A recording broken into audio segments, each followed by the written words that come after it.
Sveiki! Ar visiems pažįstamas tas jausmas, kai norime anksti atsikelti, tarkim, užsistatome žadintuvą 5 valandai ryto ir nusprendžiame, kad kitą dieną kelsimės anksti.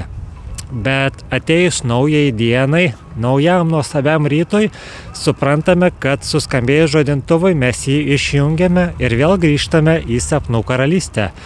Iš tiesų savidisciplina gali čia labai pagelbėti ir yra keletas labai paprastų būdų, kaip galime pagerinti ankstyvą kėlimąsi ryte.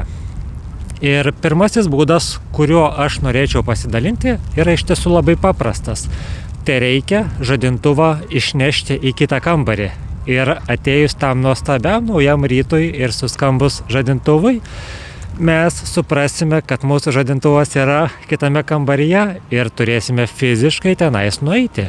Tai reiškia, kad fizinis ėjimas į kitą kambarį iš tiesų padeda mūsų kūnui atsibusti ir tai sumažina norą vėl eiti miegoti. Argi tai nepaprasta? Pabandykite patys padėti žadintuvą kitame kambaryje ir pasidalinkite savo įspūdžiais.